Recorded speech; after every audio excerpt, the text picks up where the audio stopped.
Now let's talk about kinematic equations. So these are the equations that can be obtained when the acceleration is constant. So ano ba ibig sabihin ng constant acceleration? Ibig sabihin, yung rate of change ng velocity with respect to time. So as we can see here, sa second graph na to, is yung pagbabago ng velocity is at a constant rate. Nagbabago siya at a constant rate. Let's say, for example, 2 meters per second squared. So, ibig sabihin, nadagdagan ng 2 meters per second yung velocity kada time. So, um, that's how we interpret the constant acceleration. So, ang itsura ng graph ng constant acceleration is this. Kung makikita nyo sa third figure. And it is a horizontal line. So, ibig sabihin, as time passes, we only have one value of acceleration. So, this is the concept of the acceleration graphically. So, kung papansinin natin yung second figure, kapag constant yung acceleration, ganito yung magiging itsura ng graph ng VXT graph mo. I'm sorry. VXT graph mo. So, ibig sabihin, kapag constant yung acceleration, linear yung magiging result ng VXT graph mo. And kapag constant yung acceleration, magiging ganito naman yung itsura ng XT graph mo. Which is, ano siya, parabolic siya. Parabolic yung shape niya. Which is, makikita natin kung bakit siya parabolic later on once na dinerive natin yung kinematic equations. So, let's derive the first equation. So, let's define some variables muna. And we let t sub naught equal to 0. We start at the origin here. So, kung babalikan natin yung previous discussion, no? So, yung average velocity natin along x is equal to the change in velocity along x over change in time, right? Ngayon, kung papansinin natin, since constant yung acceleration natin, yung slope of the secant line na to, kung papansinin natin, is just equal to the slope ng tangent line at any point. Ibig sabihin, kung ano yung magiging slope ng secant line natin, which is equal to the average velocity, rather average acceleration, is just equal to the instantaneous acceleration. So this would equal to instantaneous acceleration. Since ang change ng v along x is equal to v of x, v of final x minus v initial along x over t final minus t initial. Since we define the t initial is equal to 0, since nag-start tayo sa origin, this would cancel out. So, matitira is yung difference over tf, right? So, this would equal to the instantaneous acceleration. So, let's derive the first kinematic equation. And this would equal to the, kapag tinimes natin both sides by tf, we would get, and we transpose this term, v initial, to the left side of the equation, we would have vox plus ax times tf. This would equal to the final velocity along x. So this is our first kinematic equation. And also, we know that the average velocity is equal to the change in x over change in time. And expand natin to. Xf minus x sub naught over tf minus t sub 0. So this would cancel out because we started at origin. So therefore, we will have avx equal to. And also, we can talk about the average in general. So when we're taking the average of some intervals, let's say x, and let's say we have x sub 0, um, x sub 1, x sub 2, etc. And if we want to take the average of these values, of this sequence of values, we will have x av is equal to the x initial plus x1 plus x sub 2 all over the number of terms. So this would become 3, right? So that's how we take the average. So if we will apply this concept to the velocity, average velocity is equal to v final plus v initial along x all over 2. So this is how we can, interpret the average velocity in the other way. So, so we notice some similarities here. And kung papansinin natin, yung second equation natin, which is here, meron tayong value ng v of x, which is, we can obtain this here, or rather, yung v of x, rather. So, let's substitute this value. So, this is also equal to the Vox, and let's combine this Vox, so this would become 2. 2 times Vox plus A of x times TF all over 2, right? So, ang magiging average velocity natin along x would equal to the Vox, kasi makakancel out yung 2, then plus 1 half AX TF, right? Now, let's combine these two equations sa nakuha natin kanina, which is yung change in x over change in t. So, if we combine these two, we would have xf tf is equals to... Now, let's simplify this, and we know that the difference netong dalawang to is just equal to the change in x. And let's multiply both sides by tf, we would have this. So, this would be our second kinematic equation. And napansin natin na to get this third equation, so kung napansin natin na yung final velocity is equals to this. So to the first equation, pwede natin ma-obtain yung time. So let's isolate time. So if we transpose this to the other side and divide both sides by ax, we would have this. So let's substitute this value to the second kinematic equation, which is a change of x.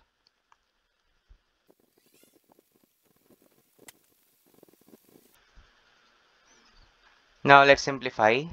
So if we distribute this initial, let's distribute this, we would have this plus 1 half, and let's cancel out this, and we would have only one acceleration in the denominator. So let's use FOIL method here, then we would have...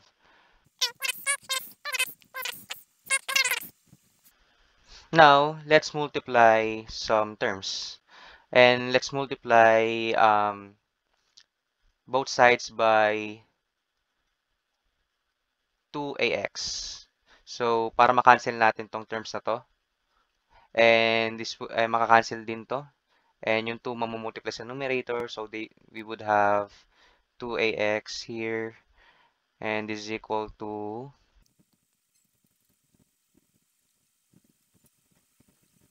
Now, let's notice some similar terms. So, ito. And here, this is a similar term. So, papansin natin, this is just 0, right? Kasi mamaminus lang sila. And meron tayong similar terms here sa initial. So this would become negative Vox. So we would have this. And so we will have the third kinematic equation, which is the V of x final is equal to Vox squared plus 2ax change in x. So this is our third kinematic equation. And lastly, we can derive the fourth equation by using we can obtain the fourth equation by combining these two average velocities. So I forgot to mention that pala ito yung inuna natin, pero gawin na natin. Let's combine these two. Bali magiging VAV final, rather VAVX is equal to...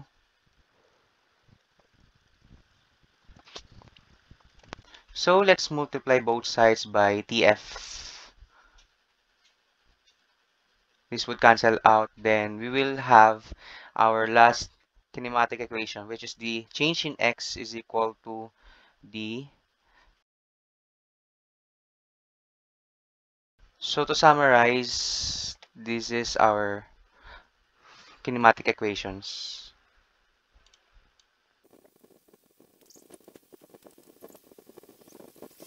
This is our final kinematic equations, the four equations for linear kinematics. So also note that this is linear, right? So, ibig sabihin, one dimension lang siya. Along a line lang siya.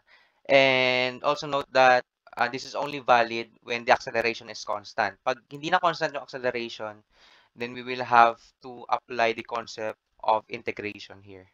And also notice that we change our variables. I'm sorry, this is not included. We change our variable t in general kasi we also note that this equation is applicable only if yung reference natin, yung initial reference natin is t sub naught is equal to 0. So kapag nag-start tayo at time 0, right? So now let's consider the acceleration when it is not constant. So kapag hindi constant yung acceleration, we are not able to use the kinematic equation anymore. So what I'm going to do is we're going to have to apply integration for this. So bakit nga ba natin i-apply yung integration? So notice that this graph, kung papansinin natin, obviously this is not a constant graph, right? Kasi as you increase time, nagbabago yung y value mo, which is yung acceleration natin, nagbabago, right? So bakit natin i-apply yung integration? So let's talk about units. Ano ba ang unit ng acceleration? Di ba ang unit ng acceleration is meters per second squared, right? And or this could be written as meters per second per second. So ibig sabihin yung acceleration is yung pagbabago ng velocity along time, right? So kung papansinin natin, ang acceleration ay may unit na meters per second squared. And ang time natin, in SI units meron tayong unit na second. So kung papansinin natin, ano ba ang concept ng integration? We're taking the area under the curve, right? So when we're talking about areas, let's say for example, ang area ng rectangle, since ang graph na to is we can consider this as a rectangle.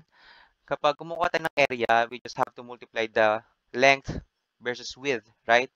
So in this case, meron kang meters per second squared times meters, rather second.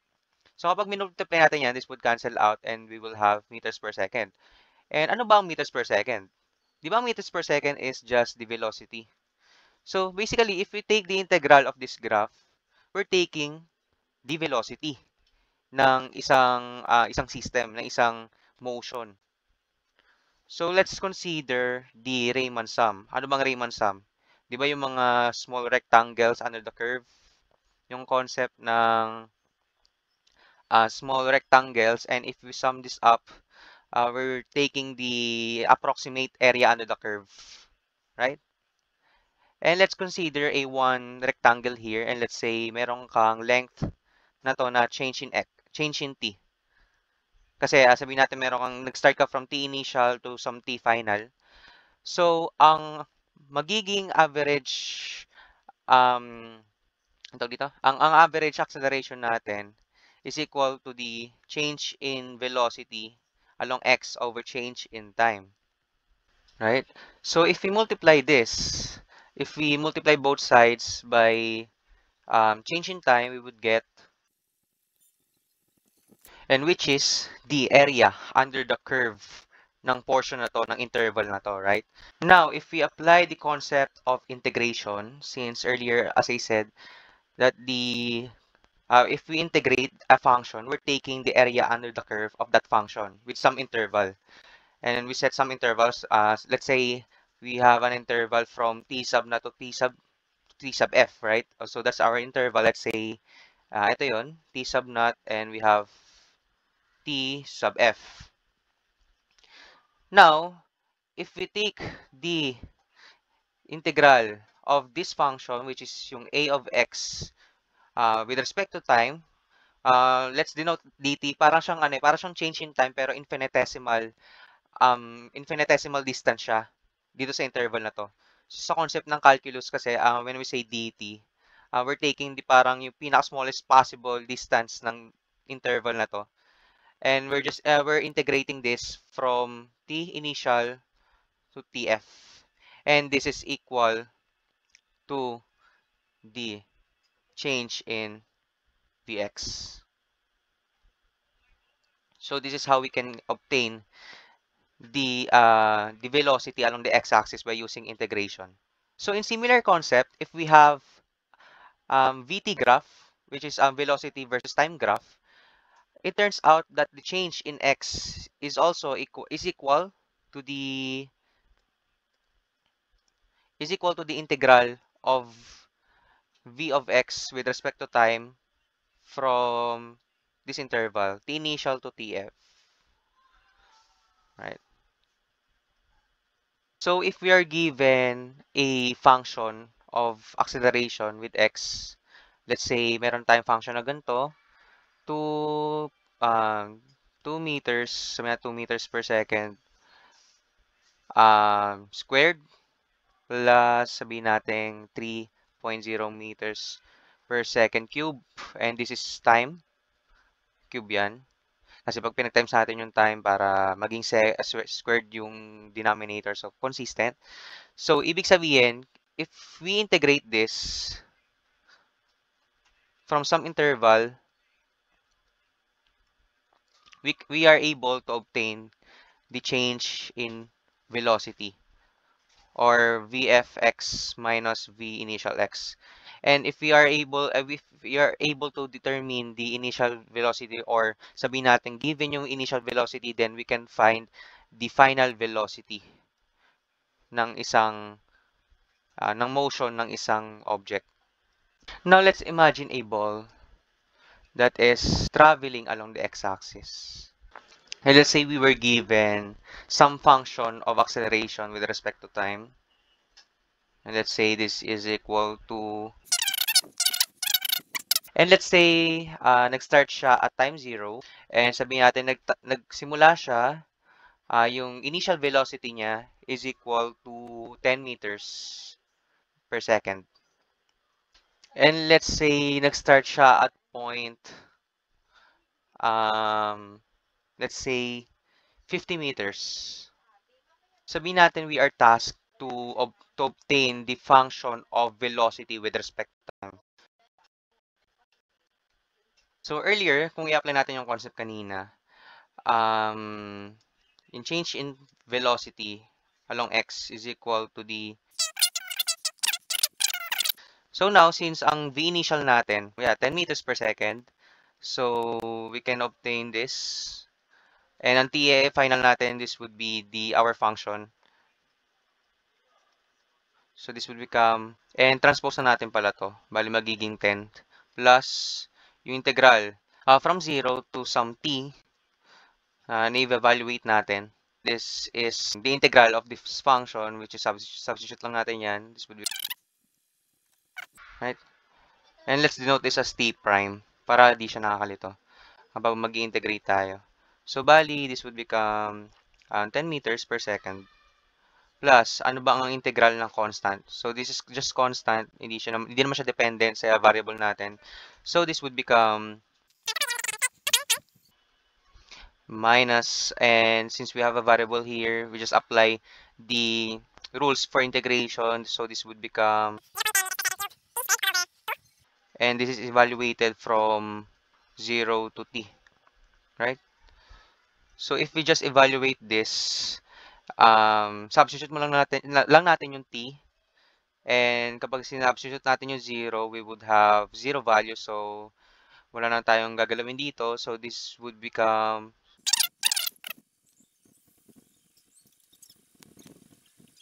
so again, if we have a function of acceleration with time, then if we have to obtain the value of velocities, we just have to apply the concept of integration, and similar to the concept ng integration para sa nagba-vary na velocity along x with respect to time. So kapag nagbabago yung velocity with time, if we integrate this, makakuha tayo ng value ng displacement.